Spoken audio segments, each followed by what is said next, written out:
تو ایک دن ویسے ہی باتوں باتوں میں ذکر چل نکلا اس کے مدرسے کے دور کا. ہم نے پوچھا کہ یار تو ہر جمعرات تو گھر آتا تھا اور مار کھا کے واپس جایا کرتا تھا. تو اس نے بڑے مسکراتے ہوئے, یا اس مسکراہٹ میں چھپے درد کو تو میں نے فیل کر لیا تھا, پر اس کے چہرے میں مسکراہٹ تھی. اس کا کہنا تھا کہ جہانگیر میں تجھے کیا بتاؤں کہ ہر رات کو کسی نہ کسی بچے کو اٹھا کے لے جاتے ہیں, ان کے ساتھ جنسی زیادتی ہوتی ہے. کچھ بچے تو اب شوقیہ بھی کروانا شروع ہو گئے, پر مجھ سے چیز برداشت نہیں ہوتی. اگر قاری صاحب سے یا کسی اور سے بچ جائیں تو جو بڑے لڑکے ساتھ ہوتے ہیں وہ استعمال کر لیتے ہیں, ساتھ آ کے لیٹ جاتے ہیں.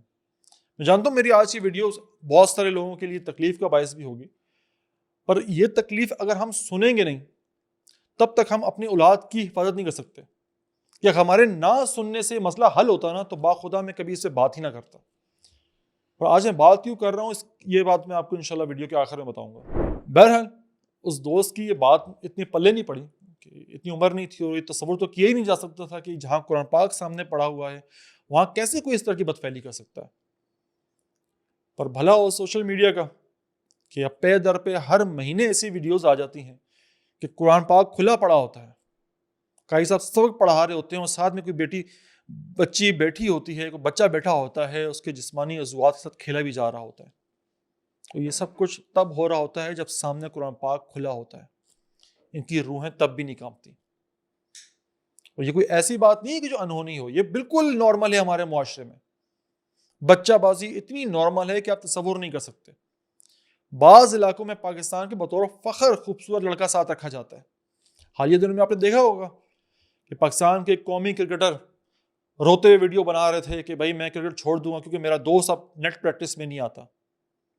حالانکہ اس کی حقیقت صرف اتنی تھی کہ اس کرکٹر کے والد نے بڑا بےعزت کیا اس بچے کو اور اپنے کرکٹر کو بھی کہ تم نے کیا حرکتیں اپنائی ہوئی ہیں, بدنامی ہو رہی ہے, تم اس لڑکے کے ساتھ گھومتے ہو, اب تم قومی کرکٹر ہو وغیرہ وغیرہ.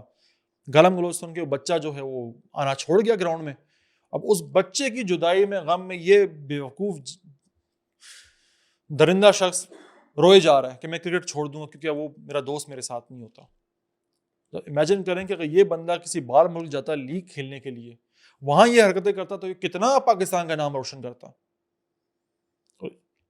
ایک بہت تکلیف کی بات ہے, ہم اپنا بچپن دیکھ لیں, موجودہ دور دیکھ لیں, جب تک کسی بچے کے ساتھ زیادتی ہوتی ہے نا, بچہ زندہ رہتا ہے نا, تو مذاق کا نشانہ بنتا ہے. ہم اسے مذاق کے طور پہ لیتے ہیں. ہم سب کو, مجھ سمیت آپ جو کیمرے کے اس طرف بیٹھے ہوئے ہیں ویڈیوز دیکھ رہے ہیں, آپ سب کو معلوم ہوگا کہ آپ کے محلے میں کون شخص ہے جو بچہ باز ہے, کون سا بچہ ہے جو اس طرح سے استعمال ہو جاتا ہے. لیکن آپ کے لیے وہ بات سیریس ہے ہی نہیں, ایک مذاق ہے. مذاق اڑا لیں گے, پیٹھ پیچھے بات کر لیں گے, کیونکہ سنجیدہ بات تو تب ہوتی ہے نا جب تک وہ مر نہ جائے. ہم تو لاش کا انتظار کرتے ہیں. اور یہ بات صرف بچوں کی اس پہ نہیں ہے. اب پچھلے دنوں ایک واقعہ ہوا, یہ کراچی ٹراما سینٹر سول ہسپتال میں یہ کیس آیا, اور مجھے اسی دن یہ خبر مل گئی تھی جس دن یہ کیس آیا تھا کہ شانتی دیوی نامی خاتون ہے, لیاری سے تعلق ہے, 19 سال عمر ہے ان کی. اس کی شادی ہوئی ہے اور بہت ہی بری حالت میں وہ ٹراما سینٹر لائی گئی ہے. اب پتہ چلا ہے کہ بھائی جون کے وسط میں شادی ہوئی تھی اور شادی کے پہلی رات ہی شوہر نے درندگی کا مظاہرہ کرتے ہوئے اس رستے سے دخول کیا کہ جہاں سے نہیں کرنا چاہیے تھا. بچی کی حالت بگڑ گئی, محلے کے کلینک لے کے جایا گیا اور بتایا گیا کہ بھائی اس کو پیچس لگ گئے خونی, اس کا علاج کیا جائے. گھر والوں تک بات پہنچی تو اس لڑکی کے گھر والے بھی آ گئے, لیکن جب وہ گھر والے پہنچے کلینک میں تو اس کے اوپر ایک موٹی چادر دی گئی تھی اور پورا سسرال سر پہ بیٹھا ہوا تھا. خاص طور پہ اشوک نامی وہ درندہ جس نے یہ کام کیا تھا, اس کا چچا سر پہ بیٹھا ہوا تھا لڑکی کے, کہ لڑکی اپنے گھر والوں سے اکیلے میں کہیں بات نہ کر لے کہ اس کے ساتھ کیا ظلم کیا گیا, کیا زیادتی کی گئی ہے. بہرحال ایک کلینک میں جس طرح کا ٹریٹمنٹ ہو سکتا تھا وہ ٹریٹمنٹ کیا گیا, اس بچی کو گھر واپس بھیج دیا گیا اسی درندے کے پاس. اور جس رات کلینک سے شانتی دیوی گھر واپس گئی ہے اسی رات اس درندے نے, اس کا جو شوہر تھا اشوک نامی, پلاسٹک کا پائپ اس کے غلط رستے میں گھسایا ہے. مجھے کوئی مناسب لفظ نہیں مل رہا, کیا کون سا لفظ استعمال کروں. پلاسٹک کا پائپ گھسایا اور پھر ہاتھ ڈال کے اس کی آندریں جو تھیں, اندر سے انتڑیاں تھیں, وہ کھینچی ہیں. آپ امیجن کریں کہ اگر آپ بہن بیٹی والے ہیں کہ یہ درندگی اس کے ساتھ کی گئی، وہ لائی گئی، دوبارہ اسپتال لائی گئی، کلینک والے نے کہہ دیا اس کو تو یہ حالت بگڑ گئی ہے. اس بچی کے صرف دل کی دھڑکن چل رہی تھی اور دماغ کام کر رہا تھا، باقی جسم اس کا جواب دے گیا تھا. ڈاکٹر نے جب اس کی سرجری کی ہے تو اس کے جسمانی حصے سے، اندر کے جو حصے تھے جسم کے، ان کے اندر سے پلاسٹک کے ٹکڑے نکل رہے تھے. پلاسٹک کا پائپ اتنی اندر تک گھسایا گیا اس کے. اور ایسا نہیں کسی اس کی کوئی غلطی پہ کیا گیا ہے، یہ سیکشولی فرسٹریٹڈ تھا بندہ، اس کو کیا جنسی تسکین حاصل کرنی تھی، یہ کیا گیا. بچی کوما میں گئی، اور ابھی جب میں ویڈیو شوٹ کر رہا ہوں تقریباً کوئی 15-20 منٹ پہلے ہی مجھے میسج آیا کہ اس کا انتقال ہو گیا ہے، وہ زندہ نہیں رہی. وہ زندہ بچ بھی جاتی تو کیا زندگی ہوتی اس کی. اور یہ کوئی ایسا واقعہ نہیں ہے جو اس معاشرے میں پہلی دفعہ پیش آیا ہو. ایسے بہترے واقعی ہیں، درجنوں واقعی ہیں، ہم بات نہیں کرتے. ہمیں لگتا ہے کہ جب ہم بات نہیں کریں گے تو ہمارا معاشرہ پاک باز معاشرہ کہلائے گا، ہم بات نہیں کریں گے تو تمام برائیاں ختم ہو جائیں گی. کیونکہ ہمیں بچپن سے تو یہ بتایا گیا نا، جتنا بات کرو گے اتنا پھیلے گا. یہ دراصل اپنے اندر کا گند چھپانے کے لیے یہ لوگوں نے بات نکال دی کہ جتنی بات کرو گے اتنی پھیلے گی. نہیں، بات کرو گے تو بات ڈسکس ہوگی، جب ڈسکس ہوگی تو پھر اس کا مداوع کیا جائے گا، اس کے لیے کچھ لائحہ عمل اختیار کیا جائے گا، والدین کچھ ہوش کا ناخن لیں گے. اور ایک اور میں آپ کو بات بتا دوں، شانتی دیوی کا واقعہ چل رہا تھا، وہ میڈیا کا آنا جانا لگا ہوا تھا سارا. اسی دوران اسی ٹراما سینٹر کی لفٹ میں 2 بچے آتے ہیں. ایک بچے کی عمر 14 سال تھی، ایک بچے کی عمر 10 سال تھی. والدین باہر ایمرجنسی میں بیٹھے ہوئے ہیں، انتظار گاہ میں بیٹھے ہوئے ہیں، اور جو لفٹ آپریٹر ہے وہ بچوں کو جھولا دے رہا ہے لفٹ پہ. والدین کو کوئی ہوش نہیں ہے. پہلے وہ 10ویں فلور تک لے کے گیا، پھر اوپر لے کے گیا، پھر 2-3 چکر لگائے. پھر جو 14 سالہ لڑکا تھا، جو بڑا بھائی تھا، اس کو لفٹ آپریٹر نے 50 روپے دیے کہ جاؤ سموسے لے کے آ جاؤ یا جوس لے کے آ جاؤ. وہ گیا لینے کے لیے. جب وہ چلا گیا لینے کے لیے تو اس 10 سالہ بچے کو لے کے وہ لفٹ آپریٹر اوپر چلا گیا 10ویں منزل پہ. وہاں جا کے اس 10 سالہ بچے کو زیادتی کا نشانہ بنایا ایک دفعہ. پھر کسی اور منزل پہ اس نے لفٹ روکی، خالی لفٹ، دوبارہ سے اس بچے کو زیادتی کا نشانہ بنایا. یہ 10 سال کے بچے کی بات کر رہا ہوں میں. امیجن کر لیں آپ کے آس پاس گھروں میں بھی ہوں گے 10 سال کے لڑکے. اور جب اپنا تمام اس نے ہوس پوری کر لی تو بچے کو لفٹ میں چھوڑ کے وہ سائڈ پہ ہو گیا. بچہ آیا، لڑکتے بڑا بھائی بھی تب تک اس کو نیچے ویٹ کر رہا تھا کہ میرا بھائی اندر ہے لفٹ میں. بچے کی سلوار خون سے بھری ہوئی تھی. ڈر گیا بڑا بچہ.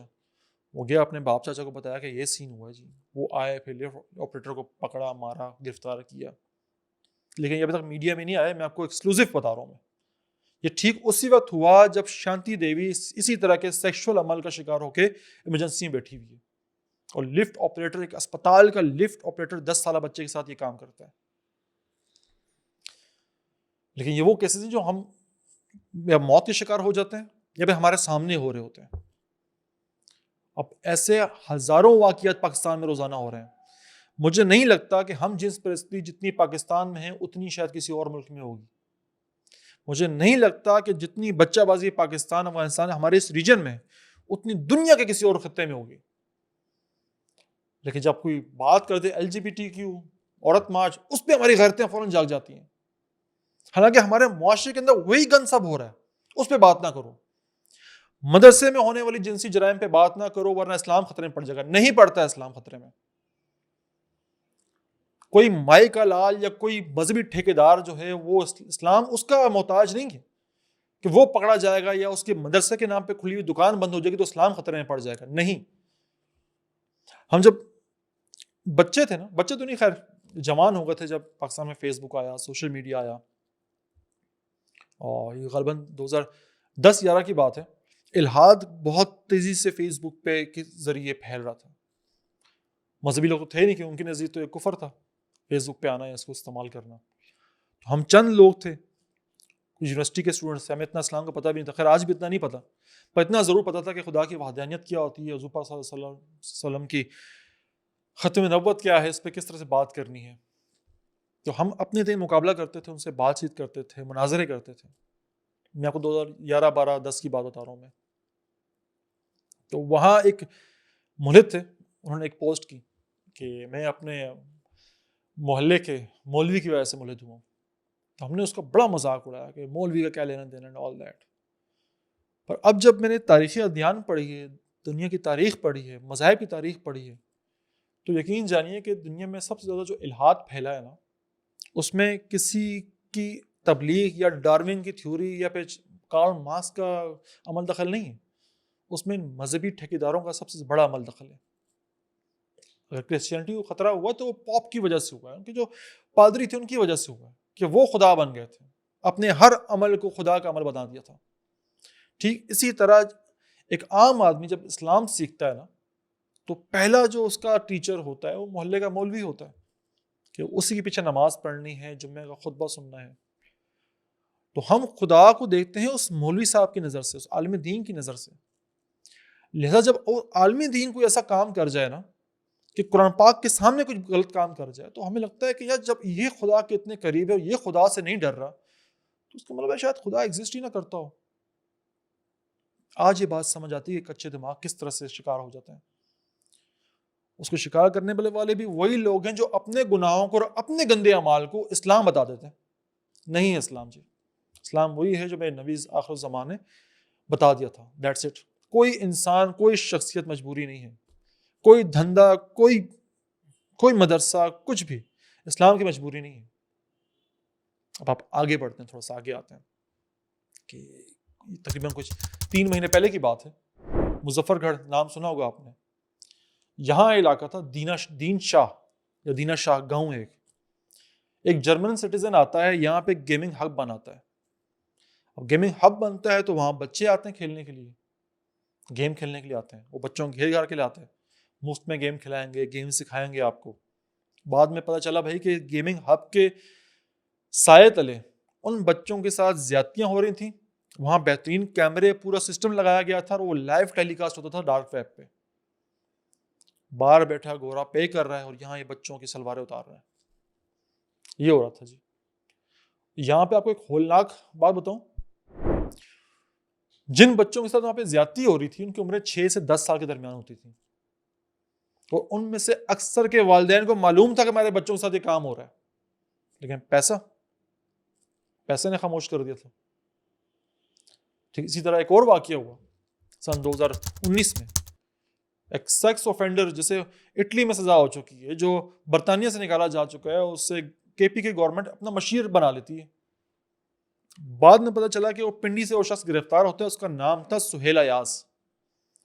وہ کیا کرتا تھا کہ بچوں کو لالچ دے کے کہ کچرا چننے والے بچے ہو جائیں، انڈا بیچنے والے بچے ہو جائیں، کاوا بیچنے والے بچے ہو جائیں، انہیں گھیر گھار کے اپنے گھر لے کے آتا، انہیں بندی بنا کے رکھتا. اور یہ اس کا ساتھی خرم طاہر، جس کو کالو بھی کہا جاتا ہے، یہ دونوں بچوں سے زیادتی کرتے اور ڈارک ویب پہ ویڈیوز بیچتے. یہ دھندا چل رہا تھا جی. یہاں پہ بھی بچوں کے ساتھ زیادتی ہو رہی تھی. اور یہ تو وہ واقعات ہیں جو میڈیا میں آئے ہیں، جن کے بارے میں پتہ چل گیا کہ بھائی کیا ہو رہا ہے، کس طرح سے ہو رہا ہے، کون لوگ کر رہے ہیں. پر ایسے ہزاروں واقعات ہیں، لاکھوں واقعات ہیں جو ہمارے گھروں میں ہو رہے ہیں، ہماری گلی میں، ہمارے محلوں میں ہو رہے ہیں. یہ قصور کی ویڈیو تو ابھی آپ نے دیکھی ہوگی، 2 دن پہلے کی ویڈیو ہے. ایک گلی میں کھیلنے والی 3 سالہ بچی کو بوسہ دیا اس نے ہونٹوں پہ اور بھاگ گیا. یہ ویڈیوز بھی آپ نے دیکھی ہوں گی کہ کوئی بدبخت موٹر سائیکل پہ کھڑا ہوا ہے یا رکشے میں بیٹھا ہوا ہے، اور عورتیں گزر رہی ہیں اور ان کو اپنا یہ سیکشل آرگن دکھا رہا ہے.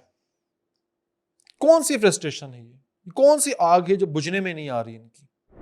پروپیگنڈا وارفیئر ہو یا کوئی گناہ ہو، جرم ہو، وہ تب ہاتھ سے نکل جاتا ہے جب اس کو ایک ایسی اسٹریم مل جائے جو اس کی مالی ضروریات پوری کر رہی ہو. اب یہ بچہ بازی ایک ایسا گناہ تھا جو شروع میں اوائل میں لوگ اپنی سیکشل فرسٹریشن مٹانے کے لیے کرتے تھے، پر ڈارک ویب اور انٹرنیٹ کے ذریعے اسے منی اسٹریم مل گیا ہے، ایک پیسے کی لائن مل گئی ہے. یعنی اب گناہ کریں گے، مزہ بھی لیں گے اور پیسہ بھی لیں گے. اب کیا ہوگا؟ اب یہ 2 گنا، 4 گنا، 10 گنا یہ گناہ بڑھتا جائے گا معاشرے میں. یہ ایسا معاشرہ جہاں ویسی مہنگائی ہے، غربت ہے، وہاں ایسا غلط کام کرنے میں، گناہ والے کام کرنے میں جس میں گناہ کی لذت بھی ہے، ساتھ پیسہ بھی آ رہا ہے، تو سوچے یہ باقاعدہ فارمز کی صورت میں، باقاعدہ کوٹھوں کی صورت میں استعمال ہوگا یہ، اور ہو رہا ہے۔ راولپنڈی کا واقعہ آپ کو یاد ہوگا کہ 19 سالہ ایک طالبہ تھی، انہیں میاں بیوی نے کڈنیپ کیا اس بچی کو، یونیورسٹی کی طالبہ ہے، اور اس کے بعد اس کو ریپ کیا، لائیو ٹیلی کاسٹ کیا. That's it. کراچی کا واقعہ ہے، باپ اپنی بیٹی کے ساتھ زیادتی کرتا رہا، سگا باپ لائیو ٹیلی کاسٹ کر رہا تھا، ڈارک ویب پہ پیسہ کما رہا تھا، وہ اسد راست تک کماتا رہا، یہاں تک کہ وہ اریسٹ ہو گیا، پتا چلا بھائی کہ یہ کام کرتا رہا. اب یہاں میں آپ کو بتاؤں کہ آپ نے اپنی بیٹیوں کے ساتھ ساتھ اپنے بیٹوں کی پروٹیکشن بھی خود کرنی ہے. آپ کو ان کی آنکھیں دیکھ کے سمجھنا پڑے گا کہ یہ کسی جگہ جانے سے انکار کر رہے ہیں، کسی رشتے دار کے گھر جانے سے انکار کر رہے ہیں، کسی کزن سے ملنے سے کترا رہے ہیں، اس کے سامنے آنے سے کترا رہے ہیں، تو کیا وجوہات ہیں؟ اور یہ جانچنا ماں اور باپ دونوں کا کام ہے. اگر آپ جانچ نہیں سکتے، سمجھ نہیں سکتے، تو خدا کے واسطے بچے پیدا نہ کرو. اس ملک میں بچے پیدا کرنے کا بھی کورس ہونا چاہیے کہ جب تک آپ اپنے بچوں کی دماغی حالت نہیں سمجھ سکتے، ان کے انکار کے پیچھے چھپا ہوا ڈر اور خوف نہیں جان سکتے، آپ کو ماں باپ بننے کا کوئی حق نہیں.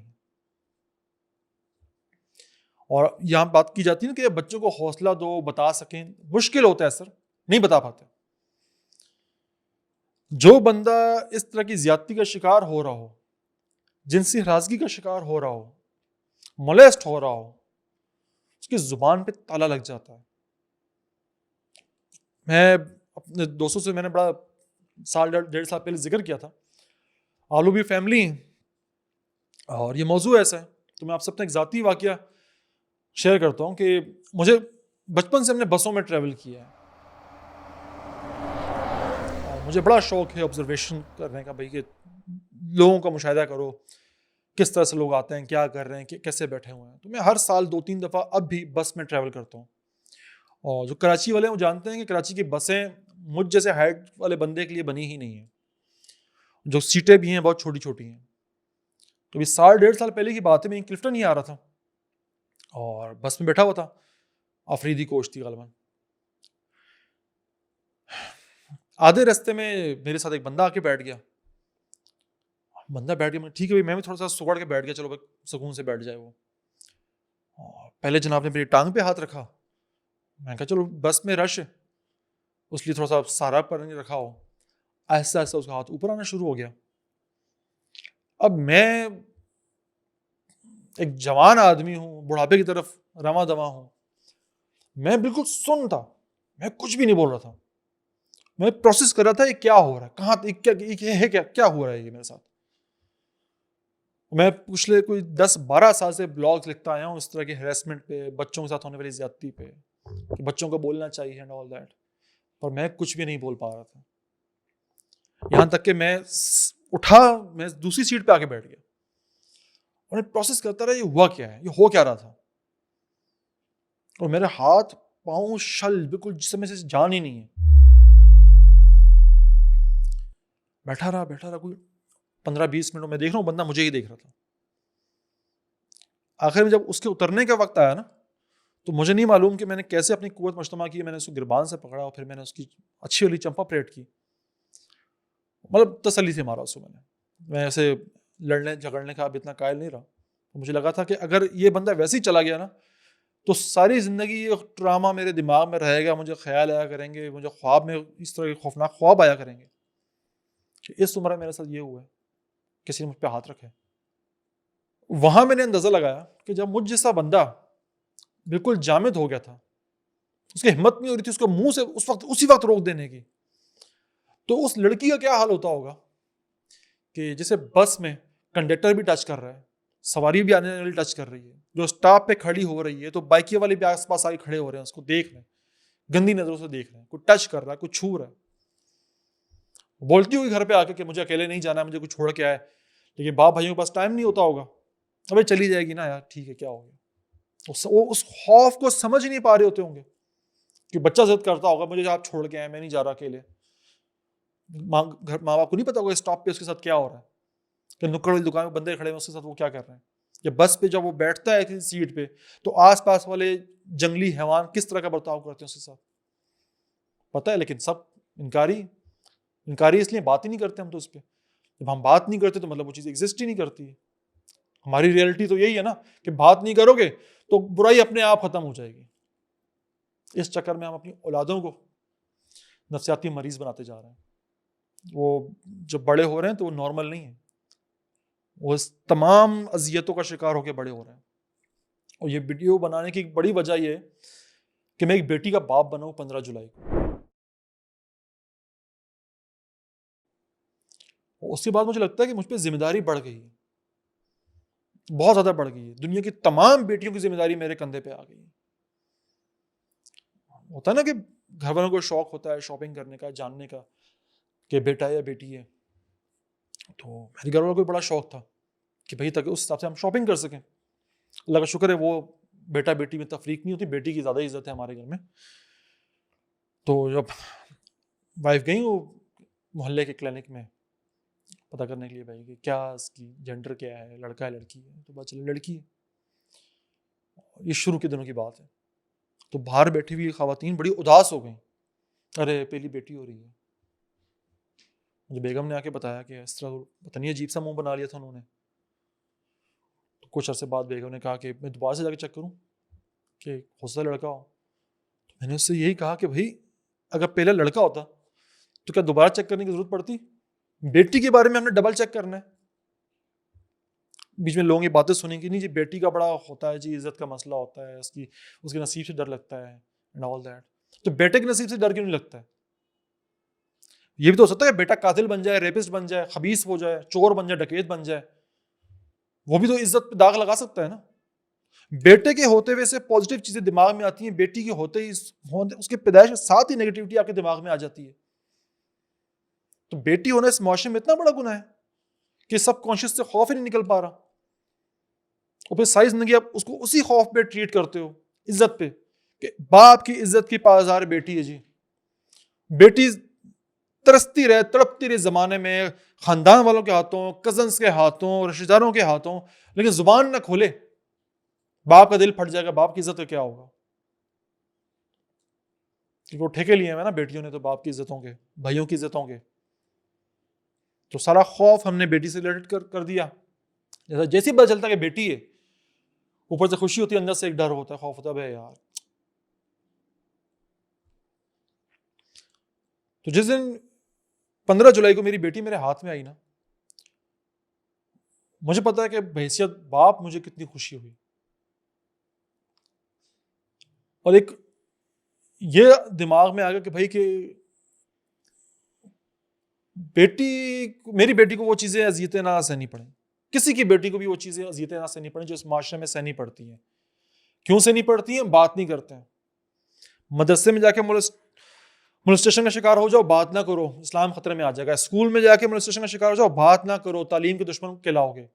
محلے میں نہ بات کرو، باپ کی عزت کا جنازہ نکل جائے گا.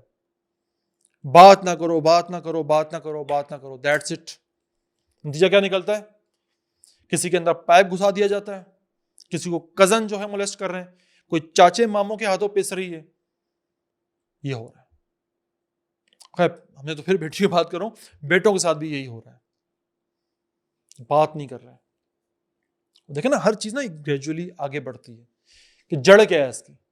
جڑ یہی ہے سر کہ آپ سوشل میڈیا آزاد ہے، ہر شے آزاد ہے، سب کو فرسٹریشن مل گئی ہے. انسٹاگرام پہ جاتے ہیں، ٹک ٹاک پہ جاتے ہیں، ناچ گانا لڑکی ہر چیز مل رہی ہے. پر انسان کا دماغ ڈوپامین پہ چلتا ہے، اور ڈوپامین ایک ڈرگس کی طرح ہو جاتا ہے اگر اس کو بے تحاشا دیا جائے. کہ ایک وقت بعد وہ اپنا سر کھو دیتا ہے، اسے مزید چیز چاہیے ہوتی ہے. انسٹاگرام پہ نہیں مل رہا، پورن میں آ جاؤ، لڑکا لڑکی کی پورن دیکھو، مزہ نہیں آ رہا، لڑکے کتے کی پورن دیکھو، مزہ نہیں آ رہا، ریئل لائف ایکسپیرینس کرو. آپ چلے جاؤ طوائف کے پاس چلے جاؤ، وہاں مزہ نہیں آ رہا، ریپ کرو، اذیت دو، سیڈسٹ بن جاؤ. کیونکہ یہ تب تک یہ جو ڈوپامین کا نشہ ختم نہیں ہوگا جب تک آپ کو قبر پہ نہ پہنچا دے یا انسانیت کی پستی تک نہ پہنچا دے. تو شرم و حیا کے پردے آپ جب ہٹا دیے نا تو آپ پھر پاتال کی گہرائیوں تو گر گئے. پھر آپ کے علاقے کے ٹریڈیشنز آ گئے، بات کرو کہ فلانے علاقے میں ایسا ہوتا ہے تو پھر وہ علاقے غیرت کے مسئلے. ہمیں بات پہ غیرت کا مسئلہ آ جاتا ہے. عمل ہو رہا ہے اس پہ غیرت نہیں جاگتی ہے. کوئی ایک محلہ پاکستان میں ایسا بتا دیں جس میں یہ کام نہیں ہو رہا ہے, لیکن بات نہ کرو. پاکستان کی بےزتی ہوتی ہے, یہ بےزتی ہو رہی ہے, اسلام کی بےزتی, پاکستان کی بےزتی, معاشرے کی بےزتی, انسانیت کی بےزتی. یہ وہ ٹیبو ہے ہمارے معاشرے کا جس سے بات نہ کرو, چاہے وہ آپ کے گھر تک پہنچ جائے, یہاں تک کہ آپ کا اپنا بیٹا بیٹی اس کی شکار نہ ہو جائے, پھر سر پکڑے بیٹھو کہ ارے یار ہمیں تو پتہ نہیں تھا ایسا بھی ہو سکتا ہے. کیوں نہیں پتا تھا بھائی؟ زمانوں سے ہوتا آ رہا ہے, رستے میں چلتے پھرتے ہوتا آ رہا ہے, بسوں میں بیٹھو وہاں پہ ہو رہا ہے, اسٹاپ پہ کھڑے ہو جاؤ لڑکی کے کھڑے, ہر جگہ پہ ہو رہا ہے. تو حیران کس بات پہ ہوتے ہیں پھر آپ لوگ یا ہم لوگ؟ اسی پہ اس ویڈیو کا اختتام کروں گا. کہنے کو بہت سی باتیں ہیں, کرنے کو بہت سی باتیں ہیں, بہت سی مثالیں ہیں, بہت سی وجوہات ہیں, پر بات کریں, اپنے بیٹوں کے ساتھ بات کریں بٹھا کے, کیا مسئلہ ہے بیٹا, کوئی پریشانی تو نہیں ہے. وہ نہ بھی بول پائے نا, کہیں جھجک آئے اس میں, چاہے بیٹی میں آئے یا بیٹی میں آئے, کسی کے گھر جانے میں, کسی رشتہ دار سے ملنے پہ, تو سمجھیں ماں چیل کی نگاہ رکھے, موبائل کے اندر سے اپنی نگاہ ہٹائے اور بچوں پہ اپنی نگاہ رکھے کہ کہاں ہچکچاتے ہیں, کس رشتہ دار کے سامنے آتے ہوئے جھجک ہوتی ہے ان کو, کس گھر میں جاتے ہوئے جھجک ہوتی ہے, محلے کی پرچون کی دکان میں بچہ اکیلا کیوں نہیں جانا چاہتا. سب سمجھیں, اپنے بیٹوں کی, اپنی بیٹیوں کی, اپنے بچوں کی حفاظت کریں. آپ ہی نہیں کرنی, آپ نے پیدا کی ہے, نہیں کر سکتے تو بچے پیدا نہ کریں, بڑی مہربانی ہوگی آپ کی. امید کرتا ہوں میں آپ کو اپنی بات سمجھا پایا ہوں گا. آپ سے ملاقات ہوتی ہے نیکسٹ ویڈیو میں. تب تک اپنا, اپنے گھر والوں کا, اپنے چھوٹے بہن بھائیوں کا بہت خیال رکھیے گا. اللہ حافظ.